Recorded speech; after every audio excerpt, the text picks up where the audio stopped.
What do you think of biology? Is it a simple subject or very hard to learn? Let me get into my explanation, which I think you might agree. Biology is relatively an easy subject. Once you are familiar with the terms in biology, and if you understand the definition, you have the freedom to write it down in your own sentence, where that freedom is not there in any other subject. Through my videos, I will try to make your biology lessons interesting and easy. My name is Dr. Aarti Jishad Kumar, and let's get started.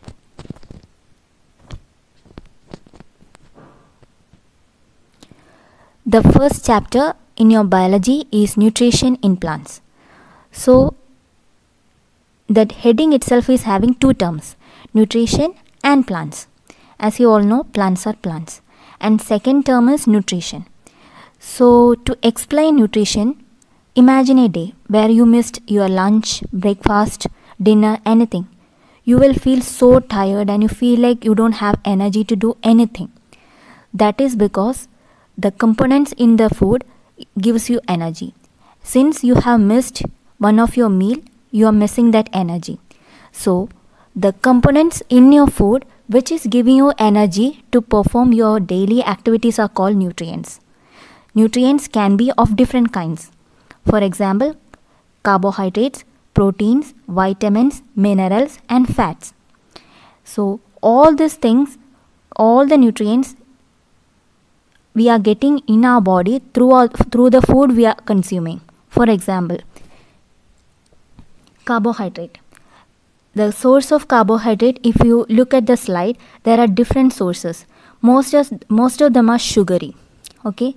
So the carbohydrate, main function of carbohydrate is to provide energy to your body. And all these components provide you with energy. That is immediate energy. And in the case of proteins, the sources of proteins is mentioned in the slide. For example, meat, egg, milk, fish, cereals, all those have a lot of proteins. And these proteins are required for the building of your body tissue and also for the metabolic reaction which coordinate your bodily functions. For example, digestion. For your digestion to perform, you need so much of digestive juices. All these digestive juices, basically there are enzymes. So these enzymes are proteins. And if you are not consuming enough protein, your body will be having deficiency in making all these enzymes. And finally, you will end up having problem in digestion. And also this protein having role in your immune system. So if your body is lacking protein, you end up having very weak immune system. Now you know the immune system is very important. And if your immune system is very weak, you will end up getting a lot of diseases. And third nutrient is fat. Fat is a major storage form of energy in the body. So imagine a day.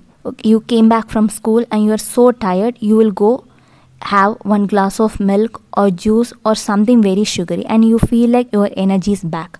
That is because all those things which you drank is rich in sugar, that is carbohydrate. But even if you miss your lunch or breakfast or dinner, you still will have some energy to stay, say, walk or talk or stay awake. This is because you have stored energy in your body, and that stored energy in your body is fat. And there are different sources for the fat. For example, cheese, whole egg, fatty fish, nut, virgin oil, everything is having a lot of fat. And if you consume a lot of fat, which is more than what your body requires, you will end up having obesity. Fourth nutrient is vitamin. So vitamins are important factor for your body function.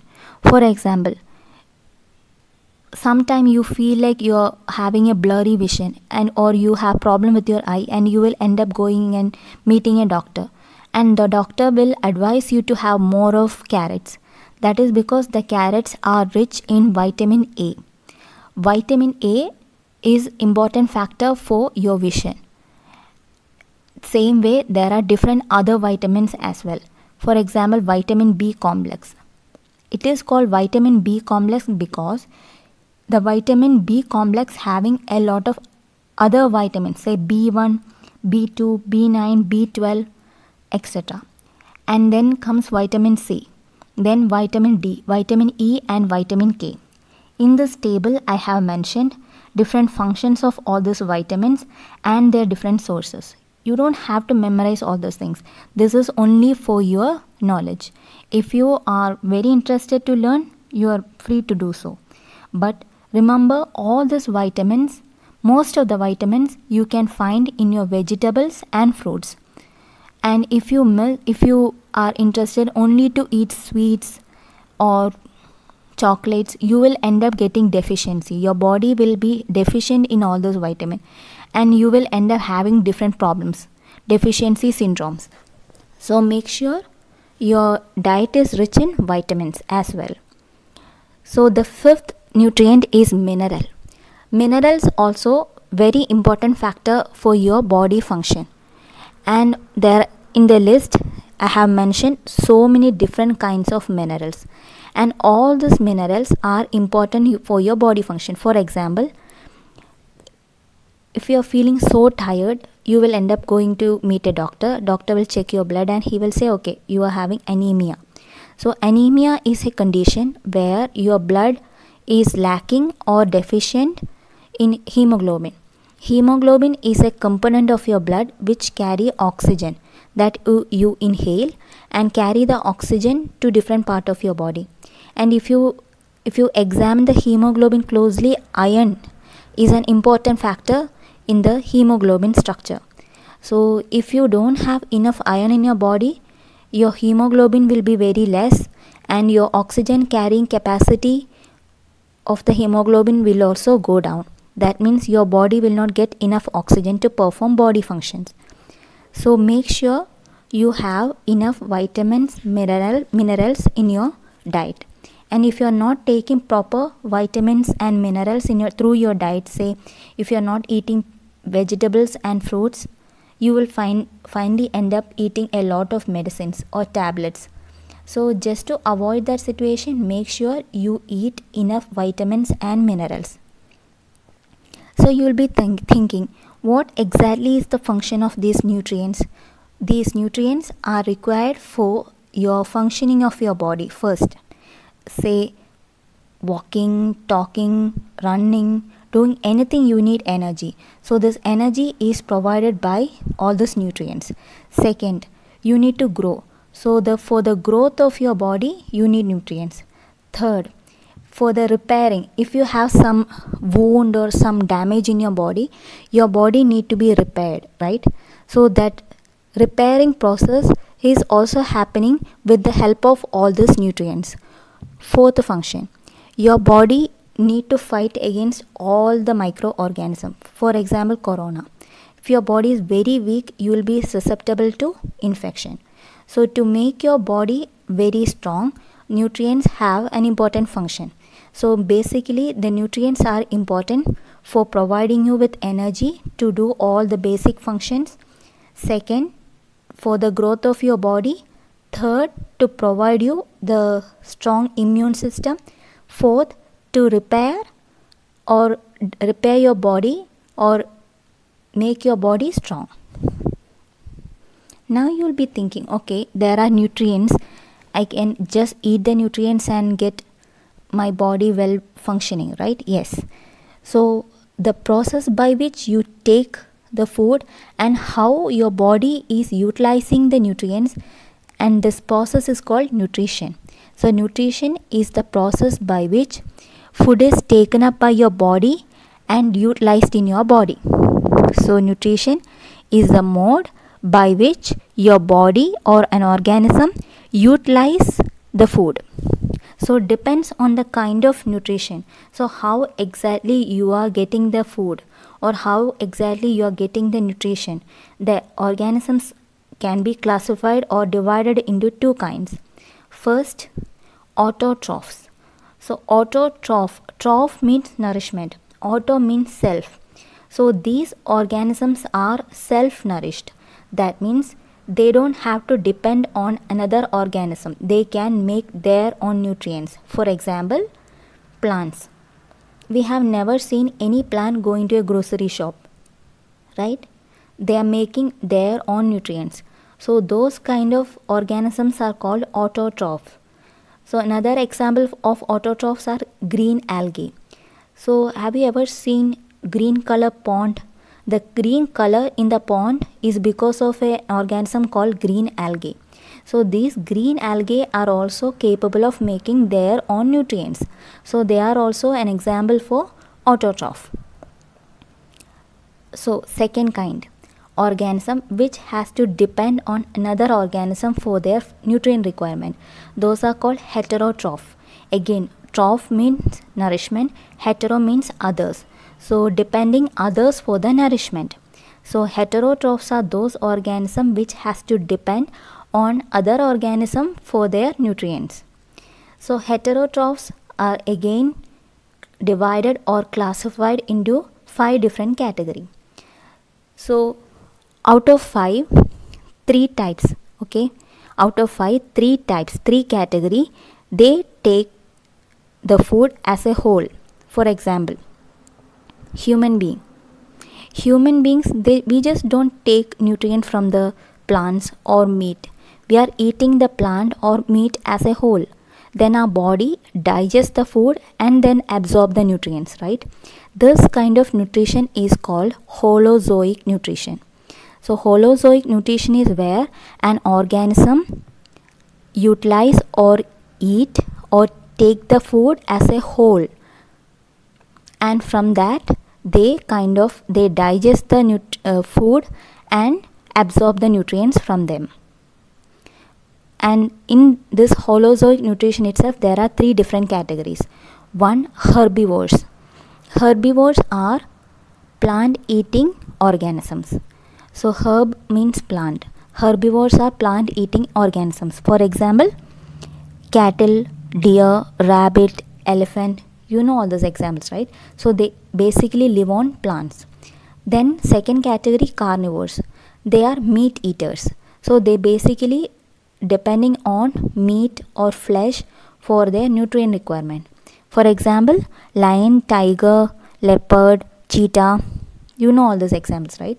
Then comes another category which feed both on plant as well as animal. For example, human being. If you are not a vegetarian, if you are a non-vegetarian person, you feed both on plant as well as animals, right? You will be eating meat as well as vegetables. That means you eat both. You are feeding on both. So we are omnivores. Dog is another example. So there comes another category. They are called saprotrophs. So troph means nourishment again. Troph means nourishment. Saprotrophs are those which feeds on dead or decaying matter. Now you'll be like, what are this dead or decaying matter? You know, once all this leaves and all the log and all falls down, they will start decaying, right? They will turn into black and finally they will just disappear into the soil. So those litter, when they start decaying, you will suddenly see all those umbrella like structures popping out. All these umbrella like structures are mushrooms. So mushrooms are an example for saprotrophs. So these live on dead or decaying matter. Another kind in the heterotroph is parasitic organisms. So parasites are a kind of organism, or parasites are kind of organisms which feed on other organisms for their nutrient requirement. So now you'll be thinking, okay, these are similar to holozoic or herbivores or carnivores or omnivores. No. In herbivores, carnivores or omnivores, we are feeding the organism as a whole. We are not just taking the nutrient. But in case of parasite, they will not kill the other organism. They will just absorb the nutrient from the other organism. And the other organism will remain or will be living along with this parasite. That means parasite will have an association, living association with another organism for their nutrient requirement. I will tell you in detail. So the parasitism is an example for symbiotic association. Now you will be thinking, okay, what is this symbiotic association? Imagine you have a person staying in your house, okay? That person, you don't know that person, but that person is occupying in one of your rooms. That person, we are host, right? He is staying in our house, so we are host. That person is guest. So we are providing the person with shelter. So the person, instead of paying us rent, he is going into our kitchen and eating our food as well. So the person, the guest or partner, is taking shelter as well as nutrients from the host. This kind of a relation where the host is not getting any benefit, we are not getting any benefit because he is not paying us any rent. Instead, he is taking food from our kitchen. So we are getting harm because we have to make more food even for that person. So we are getting harm. Host is getting harm, but the guest is getting benefit because he is getting shelter as well as food. This kind of a relation between a host and a partner is called parasitism, and the partner is called a parasite. Okay. Example, there is a kind of plant which is not capable of making its own food, but it will depend on another plant or a tree for its nutrient requirement. Example, cuscuta. Cuscuta are very yellow color, slender like structure, like growing all over the plant and taking nutrient directly from the plant. Plant will not be dying very soon, but plant is getting harm because it has to make more nutrients even for the cuscuta. The cuscuta is getting shelter as well as nutrient from the tree. So tree is the host, cuscuta is the parasite. That is one relationship. Second, we have a person staying in our house, occupying one of our rooms. So we are hosting that person, we are host. That person is guest or a partner. That person is getting shelter, but in return, that person is getting all the grocery for our whole family. So we are getting benefit because we don't have to buy grocery, and that person is getting benefit because he is getting shelter. So there is a mutual understanding, right, between the host and the partner. And this kind of relation, symbiotic relationship, is called mutualism. Example, there is a group of algae and fungus. So they will together form, the association is called lichen. If it is a rainy day or if it is raining for a long time, you will start seeing on the rock green coloration, and after some time the green color will turn to grey color. So the green coloration is because of green algae. Green algae are autotrophs, that is, they can make their own food. On top, fungus will start growing. So the fungus is providing the green algae protection from the outside environment, and the fungus also absorb water as well as mineral from the surrounding and providing it to the green algae. So the green algae is getting water and mineral from the fungus, and green algae is getting protection from the fungus. In return, green algae will prepare the nutrients and give it to the fungus. So the green algae is getting nutrients, green algae is getting water and mineral from the fungus, and fungus is getting nutrients from the green algae. So both of them, the guest and host, both of them are getting benefit. It is called, this kind of symbiotic association is called mutualism. Third one, you have a person staying in your car parking. So the host, that is we, are not getting any harm or any benefit because the person is staying in our car parking, but the person is getting benefit because he is getting shelter. So this kind of association where the host is not harmed or not getting any benefit, in turn the guest is getting benefit. This kind of an association is called commensalism. For example, on big trees, if you observe small plants growing on the branches, green plants growing on their branches, this association is called commensalism. So the tree is the host, and the small green color plants, they are using the tree only for the shelter. Since they are autotrophic, they can make their own nutrients. So they are using the tree only for the shelter. So this kind of association is commensalism. The small plants are called epiphytes. So epiphytes growing on tree for shelter is an example for commensalism.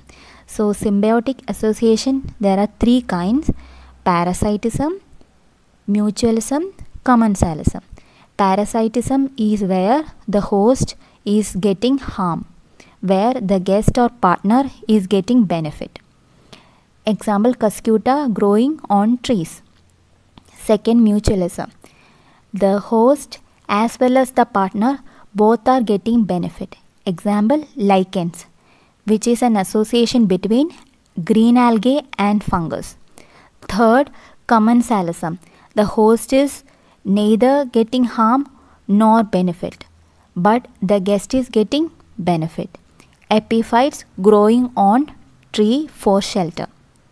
Very clear, right? Okay. Now you will be thinking, plants are the only category which are autotrophs. So plants and green algae are special. Why are they so special? What is making them special? This is because plants have something different, that is green color pigment, which is giving them the ability to make their own nutrients. So if you take a plant, you can see it is having different parts. So the root, which is immersed or within the soil, and the stick part is stem, the green part is leaf, then it has got fruits and flowers. So the green part, the green color giving substance is called chlorophyll. It is just like the color which you use for your holi. Okay, so if you have some colors, you will not just keep it outside just like that, right? You will put them in different packets and keep it safe. Just like that, all those chlorophylls are kept in specialized structure, and that is called chloroplast. So chlorophyll is kept within the chloroplast in the leaf. So you will be wondering, what exactly making this plants make all those nutrients? How exactly they are making nutrients? So if you take the structure of plant, you know it got roots, and if you deroot, or if you just deroot the plant and keep it outside, the plant will die. If you are not watering plant, also it will die. And if you are keeping a plant away from sunlight for so many days, then that will also lead to the death of plant.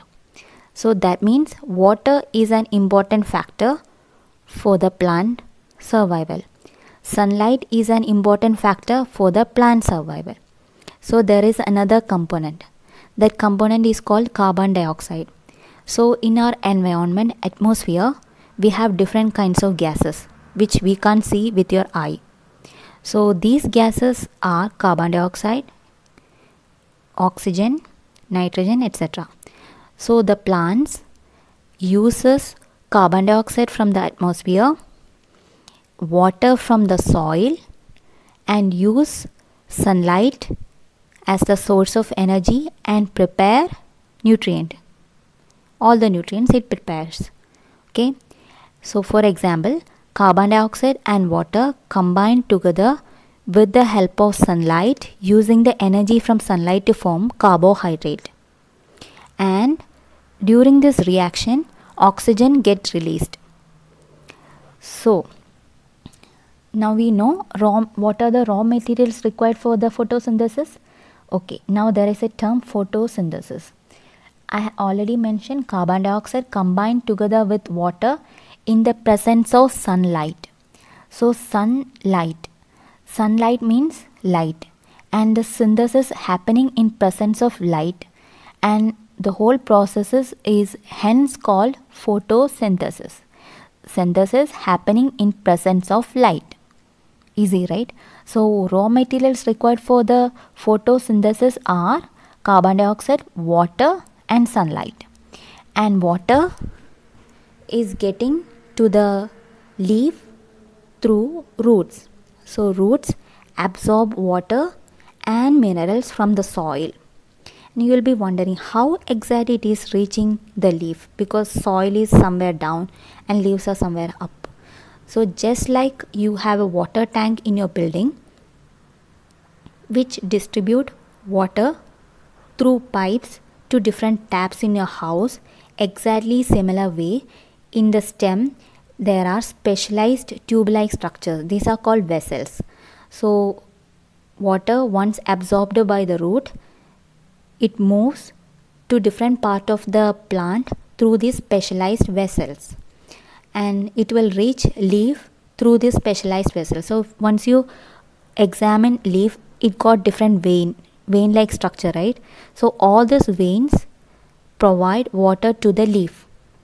So once it get water through these vessels and oxygen from the atmosphere and sunlight obviously from sun, it is capable of making or synthesizing nutrients, and the whole process is called photosynthesis.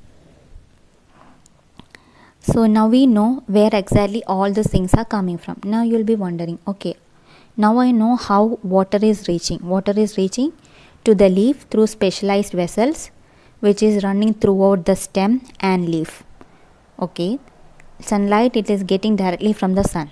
How exactly this carbon dioxide getting inside the leaf, right? So if you examine leaves under microscope, you will start seeing small pores. So exactly like how you have windows in your house, they have pore like structures. So the windows are for gas aeration, right? That means gas exchange. Exactly the same way leaves have pores for the gaseous exchange. These pores are called stoma, and so many stomas together form stomata. And similarly we have windows to protect or control the aeration. These stoma also controlled by guard cells. So the guard cells kind of control the opening and closing of the stoma or the pores. So now you will be wondering, okay, I know there are small opening which is guarded by guard cells. So carbon dioxide just get inside, and with the help of sunlight, chlorophyll combine the carbon dioxide and water with the help of energy from sunlight and make carbohydrate and release oxygen. And what is happening to the oxygen? So oxygen is released outside environment, released into the outside environment through the same pore. So the pore is for the gaseous exchange, that is carbon dioxide is getting inside, the same time oxygen will be getting outside. And second thing, I already mentioned, water will be supplied to the leaf through specialized vessels. So imagine if the water supply is continuous, the leaf will be filled with water, and after a point it will be bursting. That is not happening in the case of plants, right? You have never seen any leaf suddenly bursting. That is because the stoma or pore like structure controlling the water level within the leaf, and excess, whenever there is excess water, it kind of removed through the stoma, and this process of removal of water through the stoma is called transpiration. And this process is very, very important to maintain the water balance. Now you will be wondering, okay, is there any plant which doesn't have leaf? Have you ever seen any plant which doesn't have leaf? No, right? But there are plants, and you have seen those plants also. Those are called cactus. And cactus usually growing on deserts desert is a place where there is scarcity of water, right? So if the leaves are there, the leaves are the main source for the removal of water, and if the leaves are there, water removal will be more. And since desert there is scarcity of water, you can't just let the leaf remove water as it wish. So there should be some kind of a control, right? So in the case of cactus, the leaves are modified into spines. So in cactus, whatever spines you are seeing, those are modified leaves. They are not just spines, they are modified leaves. So you will be wondering, so where exactly this photosynthesis is happening? The stem, the part you are seeing as the fleshy part of the cactus, that is the stem. So stem is usually green in color, right? So exactly in stem, the photosynthesis is happening. So the stem actually have the chlorophyll, and chlorophyll perform photosynthesis for the cactus. And also this stem contains stoma.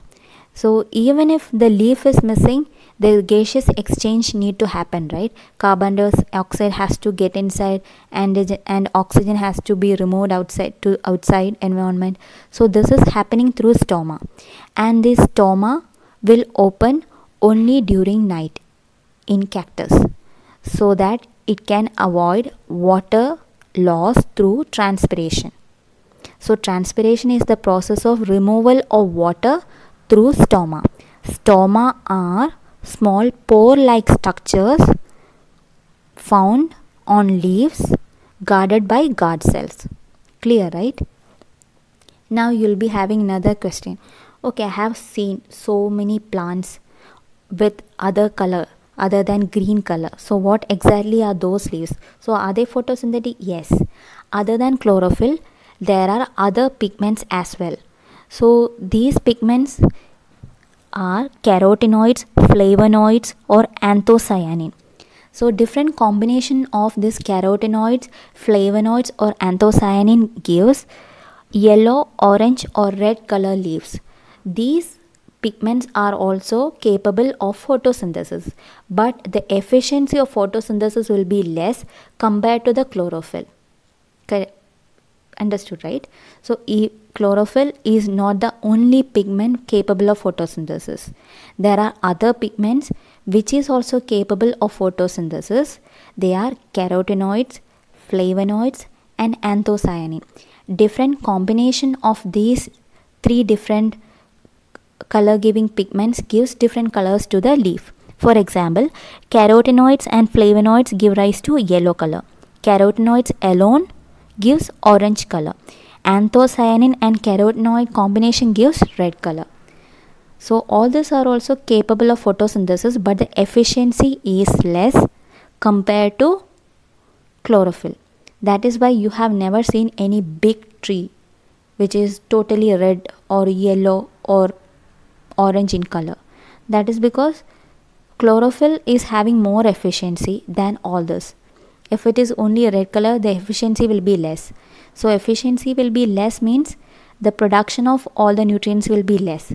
So nutrients are basically required for the growth of organism, right? Makes sense, right? Okay. Now you'll be wondering, okay, now I heard a term cell. What exactly is a cell? Imagine you have a fully furnished house, like your house, and if you kind of chop it down, finally you will end up getting bricks, right? So the bricks are fundamental unit for your building. Same way, cells are fundamental unit of any organism. So brick together will form, if you arrange bricks in a particular way, it will give you a wall. And similarly, you can make 3 or 4 multiple walls, and 4 walls together will form a room, and 3-4 different rooms will combine to form a house. And when you arrange with furniture, you will get home, right? Similarly, cells will join together to form tissues, and tissues will join together to form organs will together to form organ system, and all these organ systems joined and make an organism. For example, you are an organism, right? So you have different organ systems. For example, you have digestive system, you have respiratory system, you have excretory system, you have nervous system. So take the example of digestive system. So you have mouth, you have tongue, you have teeth, you have esophagus, you have stomach, you have small intestine, you have large intestine, right? So all these are called organs. If you take any organ and examine under microscope, they will be made of tissues. And each tissue, if you closely observe under microscope, they will be made of cells. So cells are the fundamental unit of an organism. And you observe, if you take one cell and observe under microscope, you will be getting a jelly-like thing. You will be seeing only jelly-like thing. That jelly-like substance is called cytoplasm. And if you have anything jelly, if you don't have any covering over it, what will happen? It will not form a shape, right? So that covering for the jelly-like cytoplasm is called cell membrane. So in the jelly-like cytoplasm, there are different other components. For example, nucleus. So you will have nucleus, you will have other components as well in a cell. So if you take two cells, one is a plant cell from a plant, and one from an animal, and if you observe both under microscope, you will start seeing differences. So both of them will have the jelly-like cytoplasm, both of them will have a covering, that is the cell membrane, and inside you will be able to see nucleus. But other than that, you will be able to see other structures which is there in plant, which is not there in animal cells. First one, it will have green color dots. Those green color dots are chloroplast. I already mentioned, if you have holy powder, colorful powder for your holy, you will keep them in small packets, right? So just like that, all the chlorophylls are contained in small packet-like structures. Those are called chloroplast. So chlorophyll will be kept within the chloroplast. So that part won't be there in animal cell. And when you see both cells, animal and plant cell under microscope, you will be able to see plant cell will have an extra covering other than the cell membrane. So that extra covering is called a cell wall. Imagine if it on a rainy day, you can run and protect yourself, right? You can run, get an umbrella, wear a raincoat, you can do so many things. But plants can't do any of this. They just have to stand there, stay wherever they are, and they have to go through all this heavy rain, wind, dust, intense sunlight, anything. So they have to protect themselves, right? So the protection is mainly given by this thick cell wall. So if it doesn't have any cell wall, what will happen? If it is heavy rain or whatever, the cells will kind of cut open and the cells will die. And if the cell death happens, what does that mean? That plant will finally die. So that is not happening. So the protection is mainly given by these cell walls. So now you know cells are the fundamental units of an organism, and the cell has different components. Jelly-like cytoplasm, a covering over the cytoplasm is called a cell membrane, and within the cytoplasm it contains numerous structures, for example nucleus, and plants have chlorophyll containing chloroplast, which animals doesn't have, and plants also have a thick cell wall to protect them, the plant cell, from all the environmental factors. Clear, right? Now I already mentioned the leaves are like small kitchen for the plants. So in our kitchen, we cook different dishes. For example, we cook sweet desserts, we cook meat, we cook vegetables, soups, we cook so many different things. You just want to know what all things prepared within the leaf.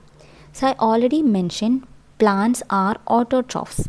So autotrophs are those which are capable of preparing nutrients by themselves. So nutrients, there are 5 different kinds. What are those? Carbohydrates, proteins, fats, minerals and vitamins, right? So minerals, plants are getting through soil, and so from soil plants are getting minerals absorbed by the roots. Clear, right? All the other nutrients plants they have to make for their own. So carbohydrates are the primary source of energy. So in case of plants, carbon dioxide combined with water with the help of energy from sunlight forming carbohydrate, and as a byproduct it releases oxygen to the atmosphere and through stoma. Stoma are small pore-like structures found in leaf guarded by guard cells. Clear, right? Now you will be thinking, okay, you are just saying it is making carbohydrate. How do I know it is making carbohydrate? Okay, if you have a statement and if you want to prove it wrong or true by doing an experiment, and there is an experiment to prove the plants are making carbohydrate, and plants are making carbohydrate in the form of starch. Okay, so you have to take 2 plants, one which was grown under sunlight like continuous growth, second one take a plant and protect it from sunlight for so many days. So you have 2 leaves, one directly from the sun, from a plant which was kept under sunlight, another one which was kept under complete darkness. So you have 2 kinds of leaves. So what you have to do, take 2 test tubes, put one each of them in each one of those test tubes and start heating with water, and basically you are boiling it. I already mentioned plants have thick cell wall.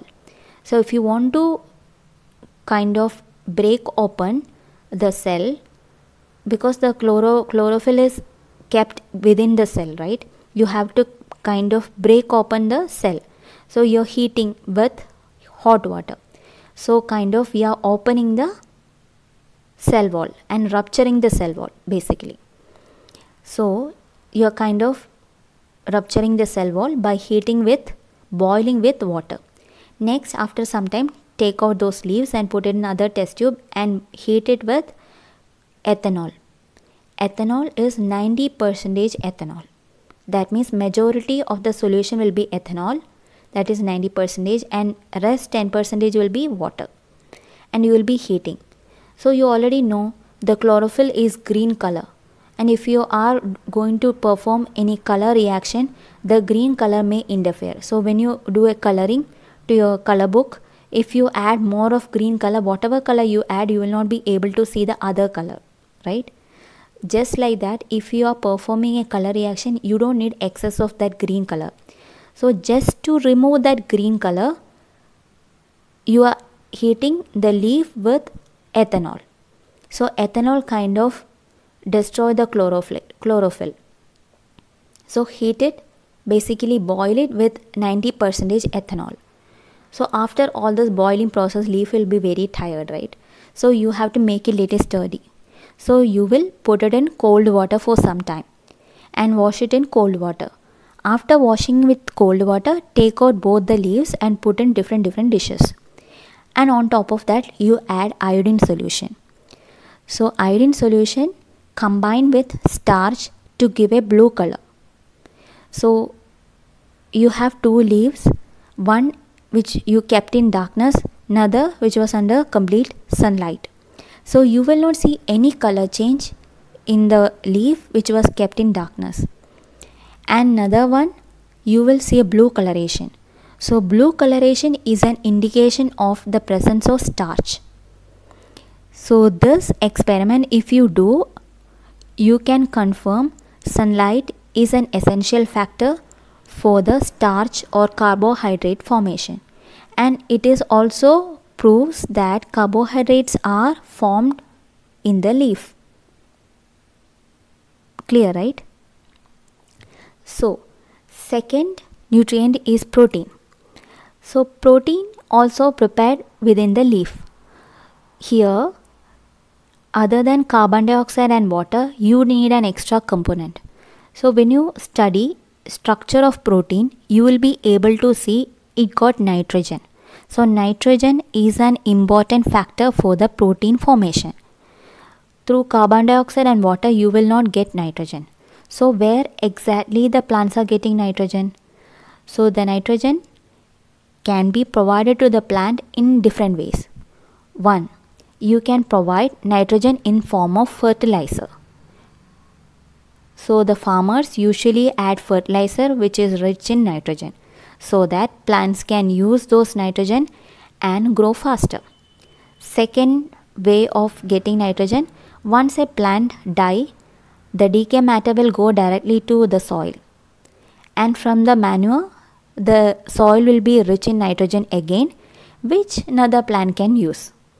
Third way, just like carbon dioxide, plants cannot absorb nitrogen from the atmospheric gas. So it has to be in some form which can be absorbed through the roots. So it should be in a soluble form, just like water.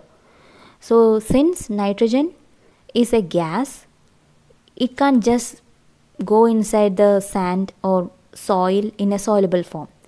But there are some bacteria which are good bacteria, friendly bacteria, use this nitrogen from the atmosphere and convert the nitrogen into a form which can be used by the plant. Those are called soil bacteria.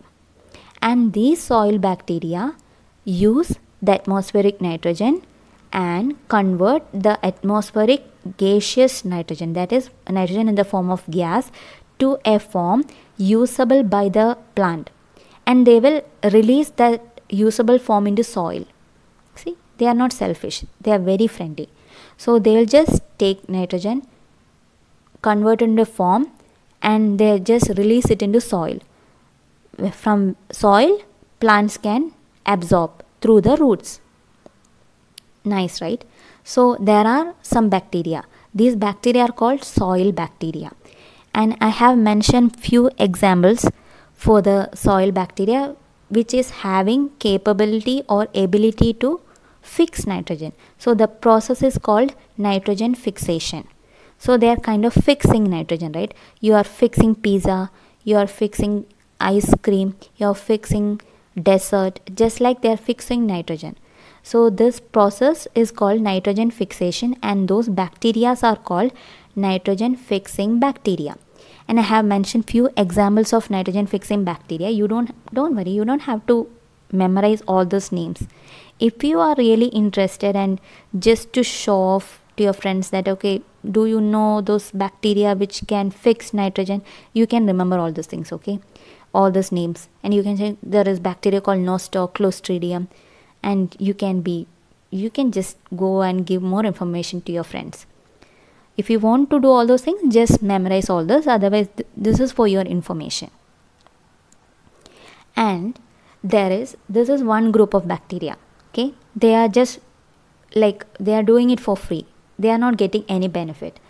But there is another kind of bacteria, those are called Rhizobium, okay, Rhizobium bacteria. And this bacteria kind of live within the roots of plants, and these plants are called leguminous plants. For example, green peas, dal, mung beans, all these are belonging to this leguminous plant family. So if you grow all this mung bean or dal, and after a long time, if you just take out the plant and observe its roots, you will be able to see round structures in their roots, okay, and those round structures are called root nodules. And these root nodules are rich in bacteria, and these bacteria are called rhizobium. So the rhizobium residing in the root nodule of leguminous plants. Complicated, right? So there are plants which give shelter for a group of bacteria called rhizobium, and the shelter is called root nodules. So the bacteria is getting shelter, right? So the plant will not give it for free. A plant will not rend its root nodule for free, right?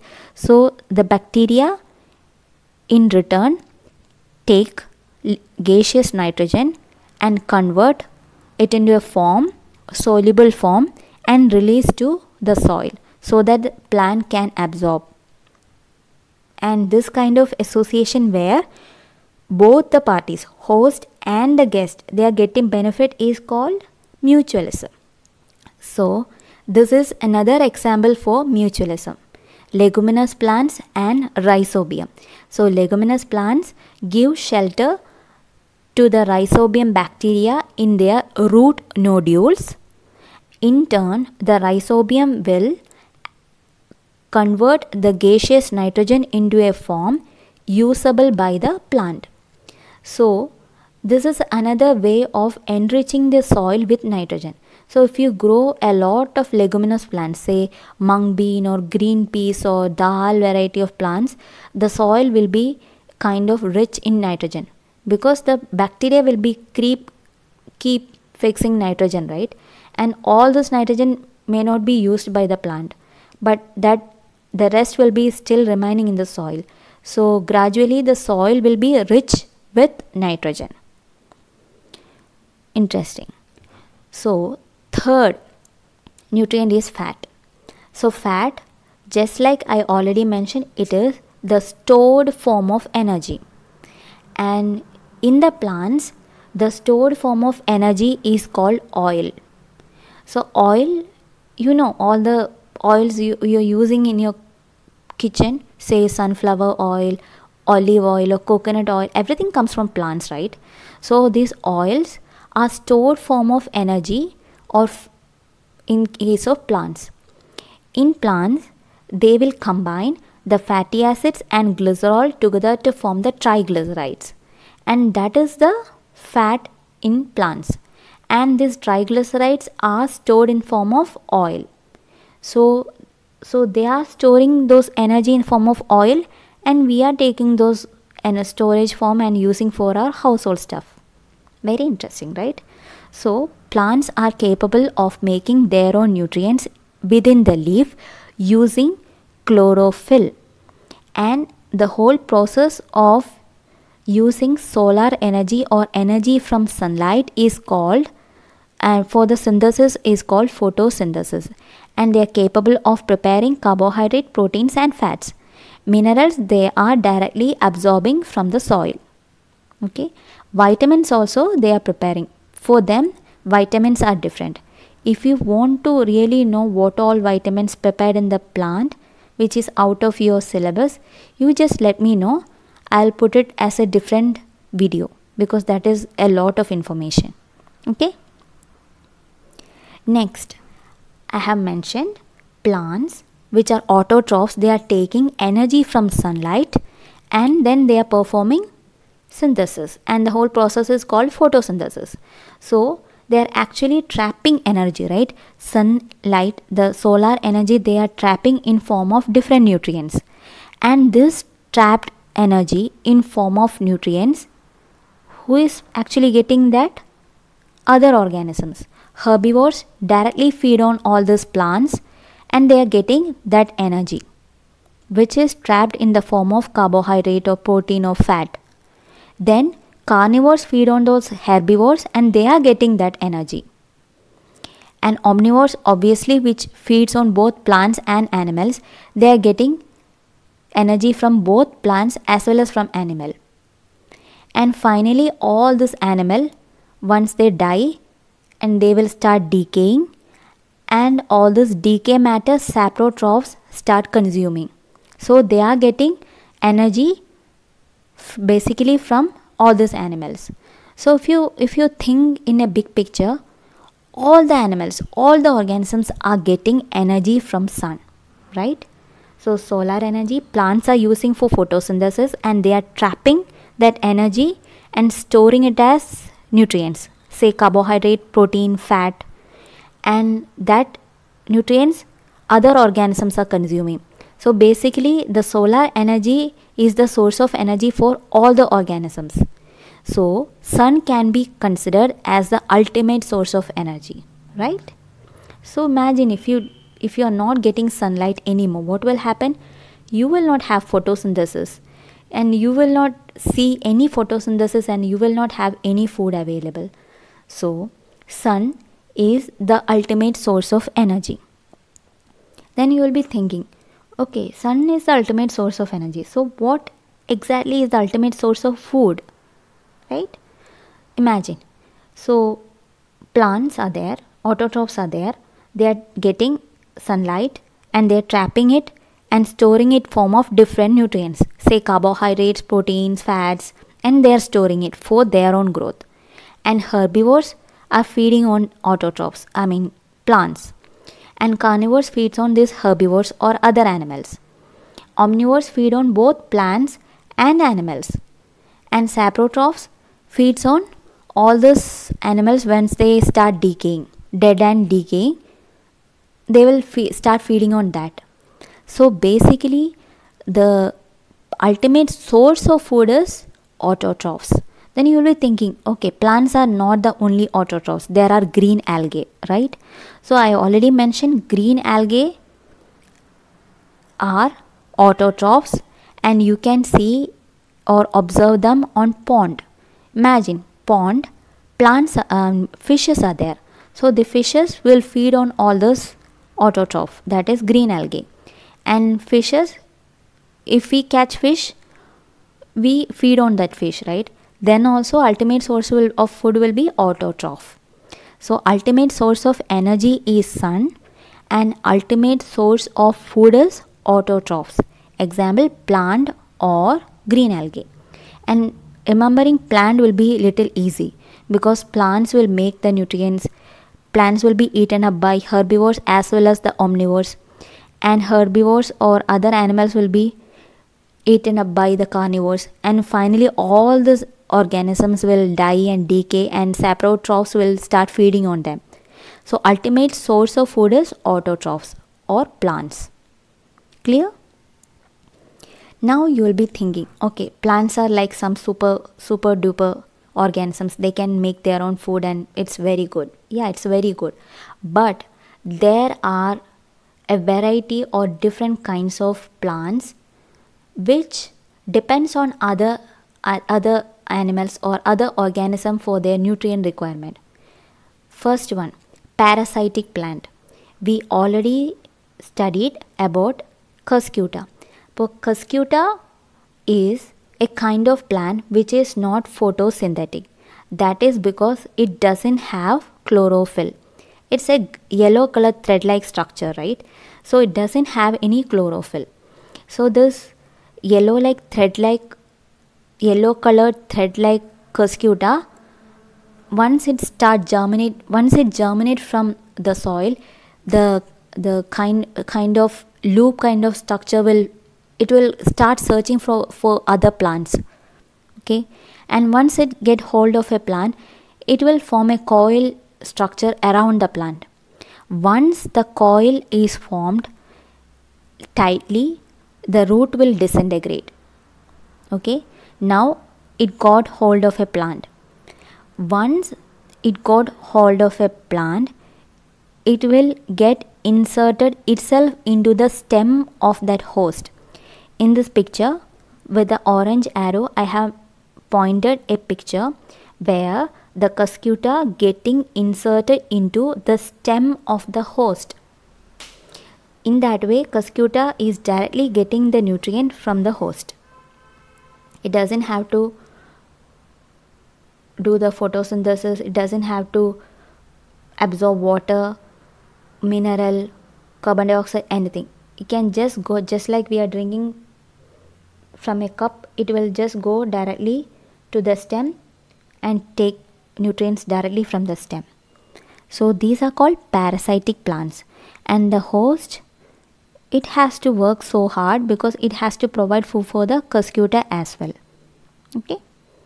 Second type, insectivorous plants. These are called insectivorous plants because they feed on insects. Now you'll be thinking, okay, these plants are also non-photosynthetic. Non-photosynthetic means they are not photosynthetic. So, but this insectivorous plants, example pitcher plant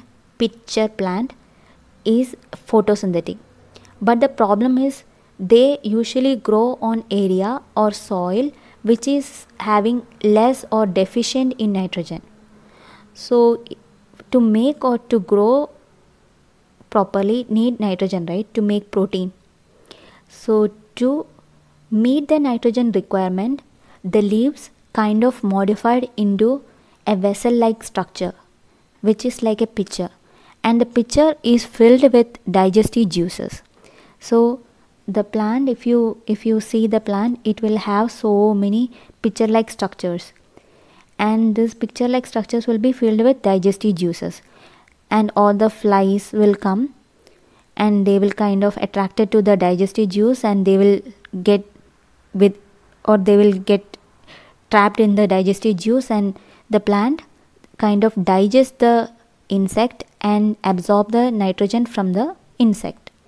So these plants are also considered as partial heterotrophs because they are kind of depending on another organism for their nutrient requirement, right? So insectivorous plants are also considered as partial heterotrophs. So we already mentioned two parasitic plants are there, insectivorous plants are there. Third one, symbiotic association. This also I have already mentioned earlier, where an algae having an association with fungus. So algae, we already know they are autotrophs. They can make their own nutrients.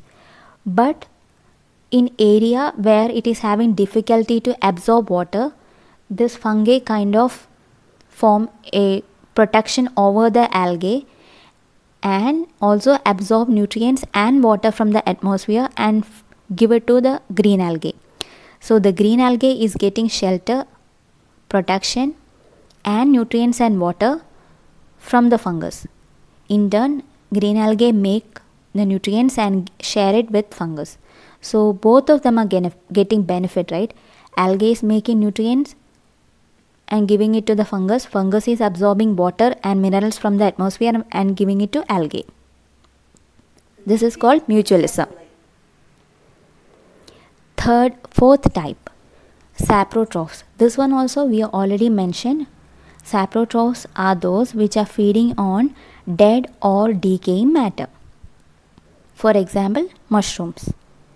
And another example of fungus which you have seen in your house itself are those fungus growing on top of your bread. So if you keep bread outside for a longer time, the bread will start turning into black color. The black color is due to the presence of fungus. So the bread is kind of decaying, so the fungus will start growing on it. Now you will be wondering where exactly this fungus is coming, because I have kept the bread tightly closed. So fungus kind of make its progeny or its babies through spores. Spores are just like seeds. So the spores are there everywhere. Even if you can't see, the spores are there everywhere.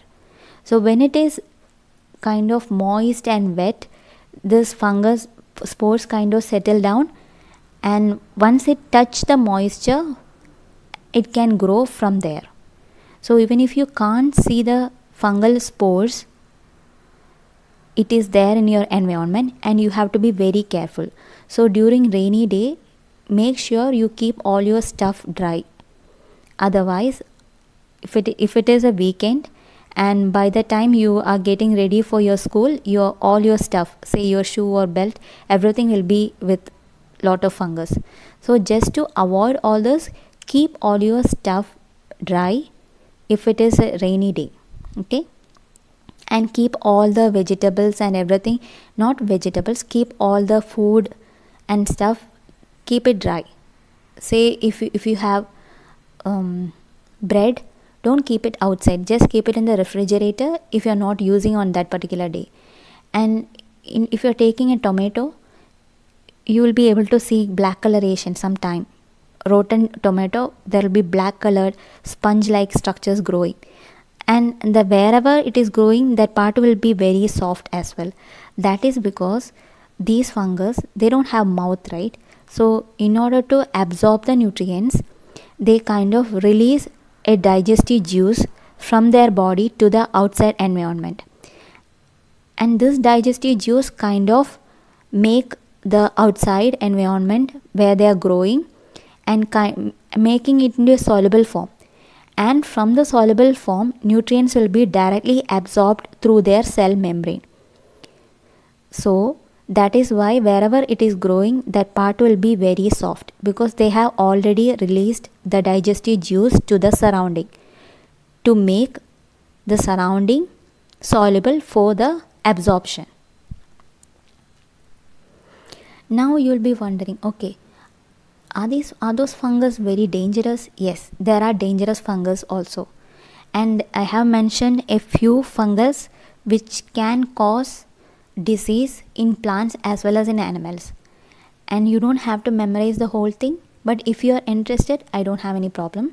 But this table is just to give you an information that there are fungus which can cause disease in plants as well as in animals, and that is why you should not be eating anything contaminated with fungus. Or if you see any fungal growth on bread, don't just try those fungal contaminated bread. If you see some vegetable which is having fungus, just throw those vegetables. And even if they are very dangerous, but there are few fungus which are useful as well. And there is one interesting story how scientists have found there are useful fungus as well. So there was a scientist, his name was Sir Alexander Fleming. So he was working with a bacteria, and after working for a long time, he thought, okay, let me take a break. And he just threw all the plates, bacterial growing plates, he threw everything on his table and he just left for vacation. And when he came back, he saw all his vessels, all those plates where he was growing his bacteria, all of them are dead. And he was so sad and he started crying. And he was kind of, okay, it's all my fault, I went for a vacation without taking care of all those plates. He was kind of okay, and then he came back and he checked those plates. He saw there is some kind of growth on those plates which was actually causing death of bacteria. And then he found that growth which was a fungus, and the fungus name is Penicillium notatum, and the fungus was releasing some kind of chemical, and that chemical was actually killing those bacteria. So this is very important because bacteria can cause disease in human, and if you have some chemical which can kill bacteria, that can be used as medicine, right? So this is how he discovered penicillin. So penicillin is one of the best medicine against bacteria, and this is how he discovered penicillin. Interesting story, right? Now you know plants are autotrophs. They are making their own nutrients, and they are capable of doing everything by their own. But we have to provide them with all the raw materials, right? Say minerals, water, and minerals itself, we have to provide everything. Say phosphorus, magnesium, nitrogen, everything. So how can we, like, if the plants are keep growing, it will be keep using all those minerals. And how can we enrich the soil? And there are different ways we can enrich the soil. One, we can provide fertilizer. Second, the manure. Like once the plants started growing, and after a particular time they will start dying. So all this decay will go back to the soil, and they themselves can act as a fertilizer for the soil. And third way, I have already mentioned, there are some bacteria which reside on the leguminous plant root nodules, and those are Rhizobium. And if you grow these leguminous plants, a lot of leguminous plants, the soil wherever it is growing will be rich in nitrogen. This is another way to avoid fertilizer.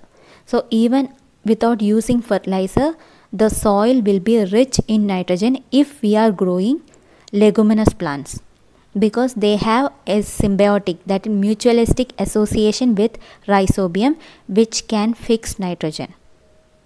Clear, right? Now you will be wondering, okay, I have seen so many cartoon characters which are like green in color. Are they also photosynthetic? No. That is just the fur color or the skin color. They are not photosynthetic. But there are animals which are photosynthetic. So I have mentioned in this picture 3 different kinds of animals. And all these animals are capable of performing photosynthesis. That is, they can make their own nutrients. Now you'll be wondering, how come they have photosynthetic machinery and we don't have? These animals, at least some point of time during evolution in their life, they have an association with green algae. So the green algae, as you know, they are photosynthetic. They are capable of making nutrients from raw materials. So these animals at some point of time during evolution made an association with green algae, and during the course of evolution they kind of snatched the photosynthetic machinery from the green algae, and the green algae is no longer there. They just taken the photosynthetic machinery from the green algae and made it their own. So now they are capable of photosynthesis because of the photosynthetic machinery they have snatched from the green algae. This is how they became photosynthetic, and these animals still exist. Okay, interesting. This you can memorize for like fun play. You can ask your friends, okay, do you know some photosynthetic plant? Okay, people know, okay, yes, I know so many photosynthetic plants, all the plants are photosynthetic. And you can ask, do you know any photosynthetic animal? They'll be wondering, okay, there is no photosynthetic animal. Then you can tell there are photosynthetic animals, and you can memorize all those names and you can be a hero. Okay, if you have some questions, you can ask. You can put all the questions and doubts in the comment section. So when I discuss the exercise part in your textbook, in my next video, I will try to include all your doubts, all your questions also in that video. And I'll be putting that video maybe in 2 to 3 days, because I want all of you to go through your textbook, the chapter 1, nutrition in plants, and go through the textbook, and if you find any doubts, you note it down and you can write down in the comment section. And I have tried answering all questions by Bujo and Paheli, and if you also have some questions like that, you can write down in the comment section. I will try to answer all those questions. And if you like my video, give me a thumbs up, and you may subscribe to my channel and click the bell button, so that when I put the next video, you will get an automatic notification, and you can keep checking on my video. And thanks for watching.